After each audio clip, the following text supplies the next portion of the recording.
The state of Georgia almost certainly executed an innocent man last week, and it really has my jimmies rustled and my heart broken. I'll break down the full story just for you guys. What's in the news was stories on cop suing mother after he killed her kid, DOJ banning bump stocks, right to try, fining beggars, and lies on Syria.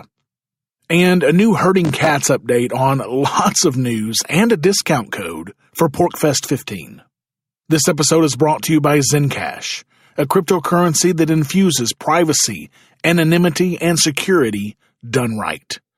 Also brought to you by NordVPN, the fastest, easiest to use service to protect your online presence that I've ever seen.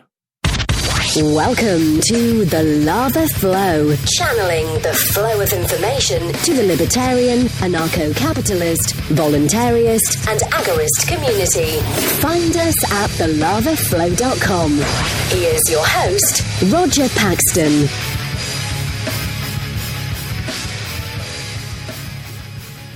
Thank you for joining me this week. From the state that has the highest per capita machine gun ownership in the country, this is the show that will bring you the people, places, and events that everyone in the Liberty Rebellion needs to know. You can catch me on Twitter at The Lava Flow Pod. This is episode 85, Government Murder. And it's Tuesday, March 20th, 2018, when there have already been more than 262 people killed by police this year. And the United States debt clock shows us at $21 trillion, $35 billion, $340 million in debt. What's rustling my jimmies this week? You're about to find out. Let's do it to it. The state of Georgia almost certainly executed an innocent man last week, and it really has my jimmies rustled and my heart broken. Carlton Michael Gary was executed on March 15th for the supposed rape and murder of 7 elderly white women in Columbus over 8 terrifying months from September of 1997 to April 1978. The first victim of these crimes, Gertrude B. Miller, actually survived the attack, and she identified Gary as the rapist in court, where he was being tried for the murders, named the Shocking Strangler murders. The defense attorney, August Bud Seaman, suggested that her memory, thanks to the passage of time, might not be so reliable. The attack on Miller had taken place nearly 7 years before the trial, after all. Gary was convicted and sentenced to death for 3 of the subsequent rapes and murders, which were all virtually identical in their modus operandi, and all perpetrated within a small, all-white neighborhood. Gary's execution will not represent justice for Miller, who passed away many years ago. For it can be stated with what the law terms scientific certainty that Carlton Gary did not rape Gertrude Miller. According to DNA tests, the semen police recovered from her sheets and nightclothes after she was attacked came from someone else entirely. If Miller was raped by the Shocking Strangler, Gary is not that man. The state has argued that because Gary was not formally convicted of raping Miller, the DNA test on the semen from the man who attacked her is irrelevant. And until now, the courts have bought that argument. However, this should not have mattered, because there was a second DNA sample from semen recovered from the body of a woman Gary was convicted of raping and killing, retired teacher Martha Thurman, 69, who was raped, brutalized, and strangled on October 24, 1977. It's the fate of this sample which makes this case truly fucking egregious. When the Thurman semen slide was about to be tested at the Georgia Bureau of Investigation Crime Lab in 2010, someone, and of course no one has any idea who, contaminated it, rendering it forever useless by smearing their own semen, described bizarrely in court documents as a control sample, over both the slide and the laboratory equipment, so swamping the previous DNA gathered from Thurman's body in 1977. Now there are only 2 possibilities. Either this was deliberate sabotage or negligence, so extraordinary that it beggars belief. I say, personally, that this was done deliberately, and the state is responsible for it. I say that they knew the semen was not from Gary, so they contaminated it to save face and executed an innocent man to protect themselves. A fascinating bit of trivia about this contaminated DNA sample. Police and prosecutors said for years that there were no DNA testable samples at all, even testifying under oath that there was no such sample and that all of them were destroyed as a biohazard. This, of course, was a complete fabrication.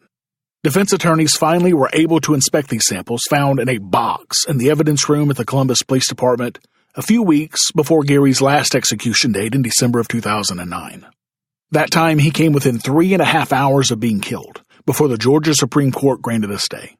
He had already been prepped for the lethal injection gurney, a degrading procedure which had involved an anal cavity search. That stay triggered a protracted process, which is ending only now. First, the prosecutors both in Columbus and in the Georgia Attorney General's office fought a losing legal battle to stop any DNA testing at all. Why would they do that if they were really concerned about justice? Then, in January 2014, began a long series of hearings before Judge Frank Gordon in the Columbus courthouse where the trial had been held, on what was termed an extraordinary motion for a new trial, a last-ditch legal resort for prisoners whose ordinary appeals are over but who seek to present fresh evidence. There was much for the court to consider besides the Miller DNA test. For example, as the Supreme Court petition states, there were a set of footprints left by the killer at one of the victims' homes after he climbed onto a dusty air conditioning unit to gain entrance via a window. These footprints, clear impressions made by a sneaker, were 5 sizes smaller than Gary's size 14 feet. There was a bite mold made from a deep impression left in the breast of the final victim, Janet Colfer. The killer had apparently tried to bite off her nipple. The mold did not match Gary's teeth, displaying a pattern of twists, gaps, and overcrowding that Gary, who at the time of the murders was modeling in TV commercials for a high-fashion clothing store, did not have. The prosecutors maintained that Gary had left his fingerprints at the homes of the 3 victims, of whose murders he was convicted. Yet it transpired that in 1979, after he was convicted of robbing fast food restaurants in South Carolina, the detective who was then the head of the shocking stranglings task force had considered him as a possible suspect already. After taking his prints to the police identification section, the officer found no match at all. Moreover, the standard Columbus police operating procedures in the 1970s was always to photograph fingerprints after they had been dusted at a crime scene, while they are still in situ, to prevent allegations that any match had been faked.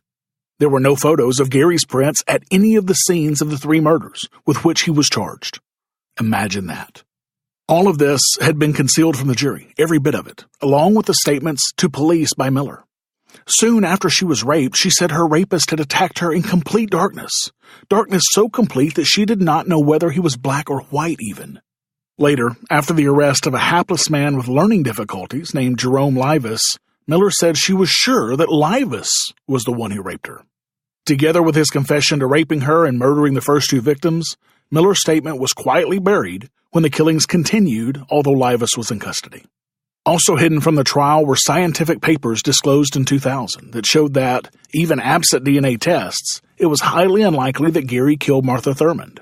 Using the technology then available, the police had established that the killer was a non-secretor, a relatively rare genetically determined lifelong state that meant he did not secrete his blood group marker chemical into other bodily fluids such as semen and saliva. Carlton Gary does, making it all the more outrageous that the DNA test, which could have exonerated him beyond doubt of this murder, was rendered impossible. However, the prosecutors did pull one rabbit out of their hat, a claim that the same lab that wrecked the Thurmond DNA sample did happen to find a match between Gary and vaginal washings taken from another murder victim, Jean Dimenstein. But here, too, the truth is still murky. Their claim was, supposedly, derived from swabs of Gary's DNA that had been securely stored in a sealed envelope.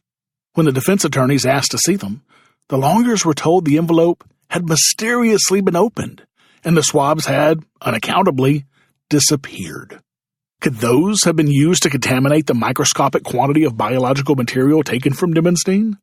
In a lab where the destruction of the much bigger Thurmond semen sample took place, the defense attorneys say, and I agree, that anything is possible. In any event, Gary was not convicted or sentenced for Dimenstein's rape and murder. Yet still, the state has claimed the case against him is overwhelming.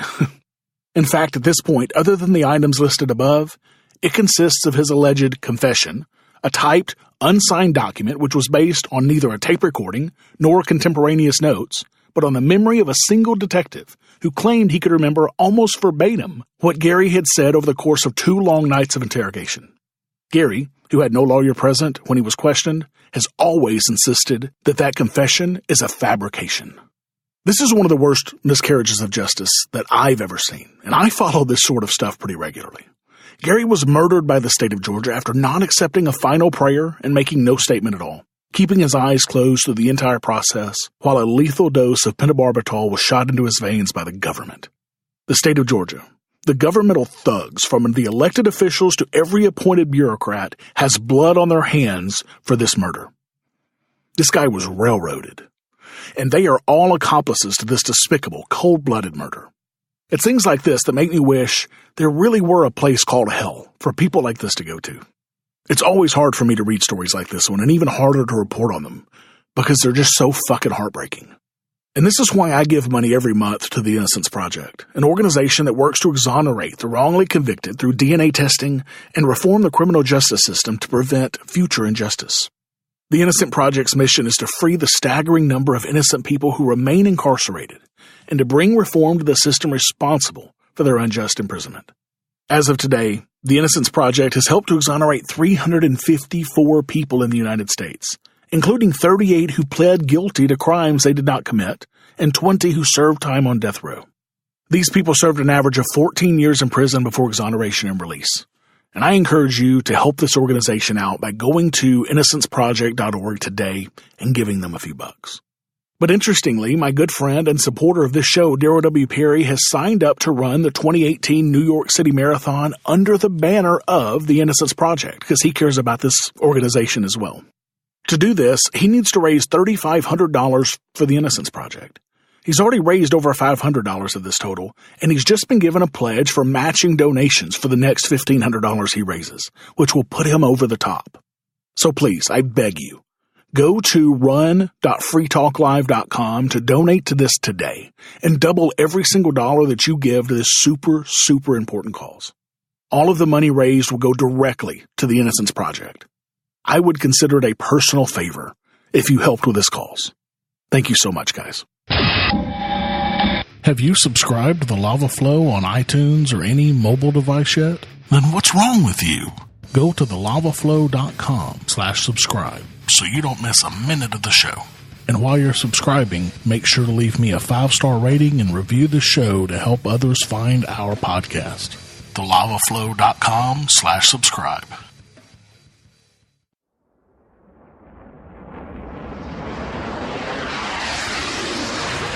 Hey, Liberty Rockers, this is Johnny Rocket from the Johnny Rocket Launchpad. Each week, I strive to bring you the best guests in talk radio. The Johnny Rocket Launchpad delivers weekly interviews of noteworthy politicians, economists, and activists. The Johnny Rocket Launchpad is bringing the party to the Libertarian Party and launching ideas in your direction. Check it out at JohnnyRocketLaunchpad.com or find us on iTunes. Each show is action-packed, explicit, and a lot of fun. So join me at JohnnyRocketLaunchpad.com every week for the newest episode.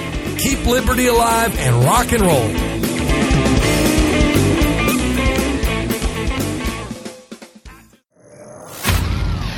What's in the news? The news you need to know from a libertarian perspective. In I Can't Make This Shit Up news, an Albuquerque, New Mexico police officer has decided to sue the mother of a child that he killed as he collided with her vehicle while speeding through an intersection at twice the legal speed limit. In the lawsuit, Albuquerque police officer Jonathan McDonald, who broke his leg in the accident, claims the crash is the mother's fault, and the accident has caused him emotional distress and mental anguish, as well as causing strain on his relationship with his wife and 3 kids, who are all alive, mind you, unlike the kid that he killed. The Bernalillo County Sheriff's investigation determined that McDonald was traveling at double the speed limit while responding to a call in May of 2017. However, McDonald claims the mother was the one driving carelessly when she turned at the intersection. Antoinette Suina and her 2 kids were in the vehicle when they were hit by the speeding officer. Joel Anthony Munro, 6, was rushed to the hospital but died the next day. The lawsuit claims Suina drove carelessly and negligently and also failed to yield to his emergency vehicle. Suina also filed a lawsuit in January against McDonald and the city, claiming the officer was driving recklessly to the call, driving over 80 miles per hour. Suina's attorney, Rachel Higgins, said the accident was not Suina's fault, and the sheriff department agrees. Higgins said, "She was deemed by investigative police to not have made any driving error." And what's worse, this is McDonald's sixth preventable crash since joining the APD in 2008. His sixth. He was reprimanded in all of these accidents and was suspended in 3 of them. But yet he's still given the keys to drive a fucking police car. And he has the balls to sue the mother of this baby that he killed? Fuck this guy in the neck with his own sharpened police badge. In Shall Not Be Infringed news, the U.S. Department of Justice formally submitted a regulation to ban bump stocks, a modification to high-capacity rifles that lets them fire similar to an automatic weapon. President Trump signed a memorandum in February directing the department to make the regulatory change, which must now be approved by the Office of Management and Budget before it's published and subject to a commentary period. This is interesting, since the ATF has previously said that they have no authority to ban bump stocks. I guess they decided to give themselves that authority. The Justice Department and ATF aligned themselves with the president, backing away from the Bureau's earlier conclusion and announcing that the agency can now ban bump stocks after all under the current law, as the president had promised. Attorney General Jeff Sessions reiterated that he had sent a draft proposal to effectively ban bump stocks to the Office of Management and Budget, which approves federal rule changes. This move does not require congressional approval at all, allowing the administration to sidestep what could have been insurmountable pressure from pro-gun groups such as the National Rifle Association or Gun Owners of America that have worked to erode changes in firearms law in the wake of mass shootings in Florida and Nevada. And as if you need any more reason to drop your NRA membership, the NRA supported more regulations on bump stocks, but has not endorsed Trump's ban, and said previously it was awaiting the publication of the regulation before rendering judgment. Now I'm going to read that relevant part of that statement again. The NRA supported more regulations on bump stocks. This means that the lobby, supposedly dedicated to preserving the right to bear arms, yet again gave up ground by calling for more firearms regulations. Now, I dropped my personal NRA membership almost 2 decades ago over shit like this, back when they helped the Clinton administration put pressure on Smith & Wesson and almost put that company out of business. If you want a real, no-compromise gun lobby, become a member of Gun Owners of America like I am. One cryptocurrency project that I'm most excited about right now is Zencash, with privacy, anonymity, and security done right. You can read all about Zencash at thelavaflow.com/Zen. Now look, I've read a ton of white papers on crypto, and this is the first one I've read that mentioned voluntary and voluntarist not once but 7 times. These are our people, and they are on the right track to mix great technology, excellent marketing, and awesome uses for their product. These guys get it, and they understand what crypto is all about. Now this is a project, guys, that I believe in 100%. So much so that I have staked some of my own Zen to run a secure node on their network. So don't miss out on checking out this awesome project at thelavaflow.com/Zen. In Right to Die news, the U.S. House derailed a bill that would have given patients with terminal illnesses a right to try unproven experimental treatments. The bill was considered under a special fast-track procedure that required a 2/3 majority for passage, and it fell short. When the roll was called, 259 House members supported the bill and 140 opposed it. Most of the opposition came from Democrats, who said the bill gave false hope to patients and could actually endanger people dying of incurable diseases because it would undermine protections provided by the Food and Drug Administration. Yep, you heard that right. Democrats were worried about endangering dying people who may be able to do something about dying to protect their authority to decide who gets to use what drugs when. Representative Frank Pallone Jr. of New Jersey said, "By defeating this bill tonight, we protected patients and supported FDA's continued role in approving experimental treatments that may help save a patient's life." The balls on this motherfucker. At least he was honest in saying that it was to support the FDA's role of extorting millions of dollars from drug manufacturers to get their drugs approved by the organization. As I said a couple of episodes ago, the FDA has the blood of between 5 million and 85 million people on their hands since their creation. Now that death toll will go up even faster. No one, especially some gang of murderers and thieves hundreds or thousands of miles from you in Washington, D.C., has any right to interfere with decisions made between you and another person voluntarily. And this is the same for decisions made between you and your doctor, too. The FDA has got to go, along with the rest of our rulers. In Beggars Can't Be Choosers news, the Council of the Town of Poole, England, has confirmed plans to issue £100 fines to beggars. The fines will begin on April the 16th. The public space protection orders will be in place in the town center, Holes Bay, Alexandra Park, and the Ashley Road area. Under the rules, fines could also be given to those found sleeping in car parks and doorways. Now, don't you just love how they always name these sorts of bills, usually the opposite of what they're actually trying to do? Public space protection orders? Really? Aren't the homeless and beggars part of the public? Where's their protection? The Reverend Pat Southgate of homelessness charity Routes to Roots said, "Once again, we are appalled. This measure does nothing to help those most vulnerable people find a solution to help meet their needs. It merely puts them at risk of being criminalized for being poor." The council said the fines aim to tackle behaviors that are causing concern and distress to people in the town center, such as aggressive begging, street drinking, etc. The restrictions will be reviewed by the authority in 6 months. But as Ronald Reagan said, no government ever voluntarily reduces itself in size. Government programs, once launched, never disappear. Actually, a government bureau is the nearest thing to eternal life we'll ever see on this earth. And you know what? He's right. Especially when those who are harmed by the program are powerless minorities that are nearly universally hated, like the homeless. Are you looking for a way to protect your online presence quickly, easily, and inexpensively while still surfing the net with high speed? Well, NordVPN is the best way that I've ever found to do just that. With over 2,500 servers worldwide, they cover every continent except Antarctica. But, as they say, that's only because penguins just don't get the internet. They also offer double data encryption, which encrypts data not once, but twice. And they never log what you do and where you go on the internet. Also, NordVPN is fast, the fastest VPN service that I've ever used. They have apps for Windows, Mac, iOS, and Android, so you can protect all of your traffic from all of your devices with NordVPN.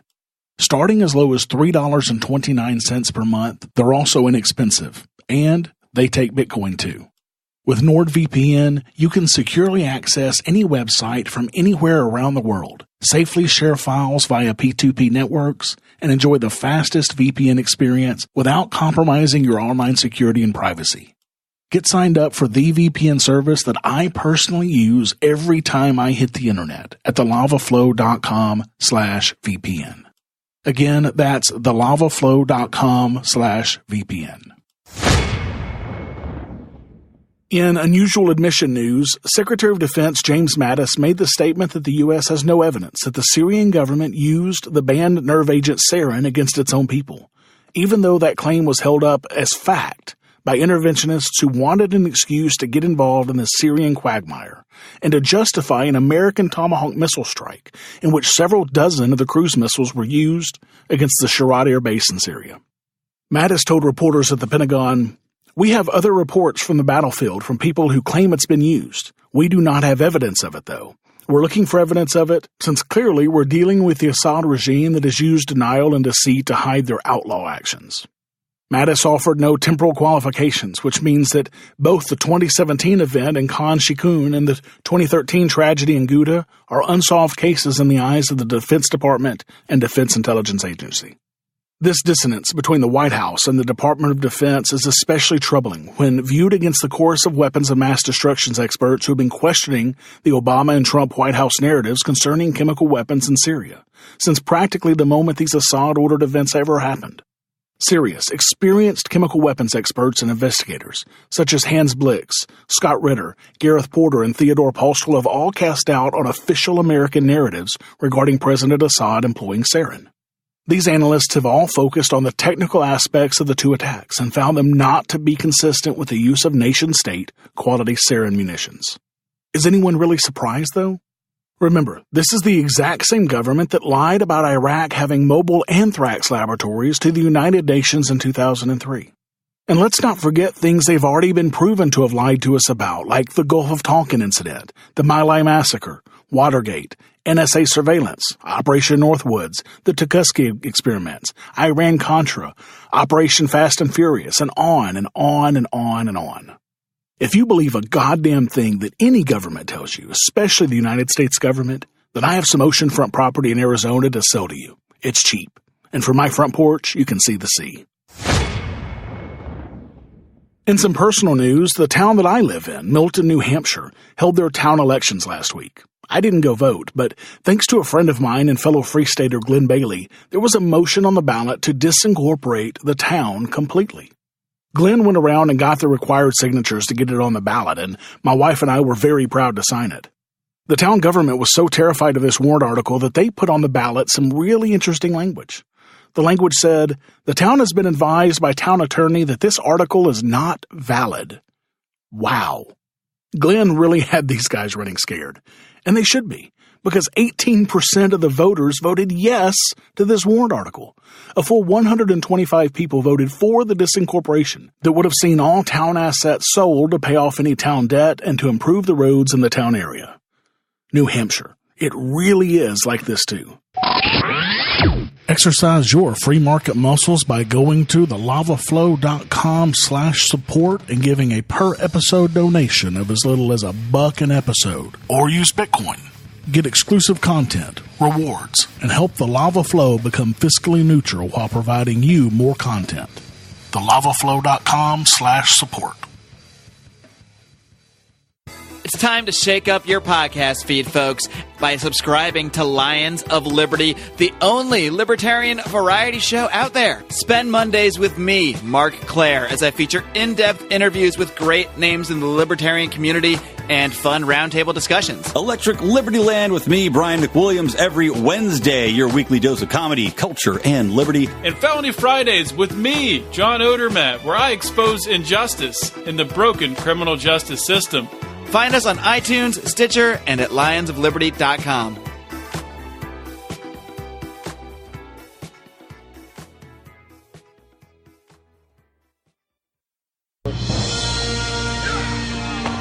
Herding cats. Don't let anybody tell you it's easy. Anybody can herd cattle. Holding together 10,000 half-wild short hairs, well, that's another thing altogether. Being a cat herder is probably about the toughest thing I think I've ever done. So my wife and I have been busting our asses trying to work on Pork Fest for this coming summer, and I have some huge announcements to make regarding the 15th annual festival. This festival is coming together, and it is going to kick ass, guys. You do not want to miss this one, I'm telling you. And if you've never been to Pork Fest before, what is wrong with you? It's the largest gathering of libertarians in the country every year, and it is truly anarchy in action. We've already announced 2 very cool speakers so far. First, Eric July of Being Libertarian and the anarchist band Backwards will be giving a speech. Also, since we're going to have Eric there, his band Backwards will be doing a full concert one night at Porkfest. It's going to fucking rock, so don't miss it, guys. Also, we've announced that journalist and star of Reality Check, Ben Swan, will be one of our keynote speakers. This is huge, especially since the Dash Digital Cash cryptocurrency is sponsoring the event, and now that Ben is backed 100% by that cryptocurrency to continue his Reality Check series. This is a match made in heaven, and I'm so thrilled to have Ben and Dash both as a big part of Porkfest this year. It's going to be awesome. And we still have several really awesome speakers to reveal, so stay tuned for more information. I'll definitely be updating you here. So what does all of this mean? It means you need to get your tickets now. You missed the huge early bird ticket sale, sadly, but I can still give you a discount off of your general admission or VIP ticket just for being a listener of this show. A full 10% off. Just go to thelavaflow.com/fest and put in the coupon code LAVA10 for a full 10% off of your general admission or VIP, very important porcupine tickets today. I highly recommend the VIP treatment because it is by far the best value. You get access to the exclusive VIP tent, where you'll have meet and greets with our speakers, live musical performances, bar snacks, happy hour appetizers every evening, pastries and coffee each morning, access to hot and cold drinks all day, and much more. Plus, you get reserved front row seating in the main pavilion and a deluxe swag bag with an exclusive gift. Trust me when I say this, the best way to experience PorkFest is as a VIP. I will never be attending PorkFest as a non-VIP again. And with your Lava 10 code, you get $23 off of this awesome VIP experience. While you're buying your tickets, don't forget to sign up for the awesome workshops we're having this year too. And these things are cheap for what you're getting. Workshops start as low as $14, which is just insane if you've ever seen prices for workshops at some of the other scammy libertarian conferences. We've intentionally kept the prices low so you get more bang for your buck. We have workshops on CPR certification, intro to the AR-15 rifle, MeshNet, and one for the kids to build their own wooden micro Uzi. And man, this thing is cool. And this class is being taught by another kid, which is just crazy. We also have a triple make and take workshop where you'll be able to make your own lip balm, sugar scrub, and first aid salve or sunscreen for only $19. And you walk away with the knowledge on how to do that forever. And finally, my favorite workshop is being done by my very good friend Brian Sovereign on his Dark Android tablet project. You actually walk away from this workshop, not only with the knowledge on how to not only turn on almost any Android device into a secure private device, but you also walk away with an Android tablet that is Dark Android certified and a signed copy of Brian's Dark Android book. Holy shit, I really, really can't wait for this one. I will be in this class. I hope to see you in this one too. And, we're always looking for volunteers at PorkFest. If you're, like my wife, a professional volunteer, then here's an opportunity for you to pitch in and help out. Go to thelavaflow.com/fest and click on Contacts to fill out the form. This is Chris Spangle, and I am the host of We Are Libertarians, which you can find in iTunes, Google Play, or at wearelibertarians.com. We are a podcast that brings you all of the irreverence that modern politics deserves by examining current events from a libertarian perspective. So please, check us out at wearelibertarians.com. Thank you for listening to the show this week. As always, I need to thank my favorite walker, Jessica, for her help with the show. For the show notes to this episode where I put links and other information that's been on the show, go to thelavaflow.com/85. I have no new supporters this week, but thanks to all of my awesome supporters, I'm still at $258 per episode, or 51.6% of the way towards my next goal of $500.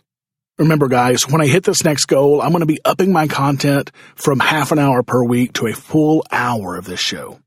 I know that you want more content from me, and I really want to give it to you. So add your pledge today to help me bring you twice the lava flow that you're getting today. So go to thelavaflow.com/support and exercise your free market muscles by giving a per-episode donation of as little as $1 an episode using Federal Reserve notes through Patreon or Bitcoin through Coinbase. Also, I don't have any new reviews this week. But if you have a minute and you want to hear your review read on this show, please go to thelavaflow.com/Apple and leave me a rating and a review. All the cool kids are doing it.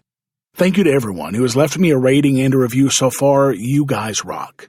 To all of you who haven't, can you guys help me out and go leave a review for me? Go to thelavaflow.com/Apple to do that now. Until next time, keep striking the root. Thank you for listening to The Lava Flow at thelavaflow.com. Don't miss an episode. Subscribe now at thelavaflow.com/subscribe. This has been a Pax Libertas Productions podcast.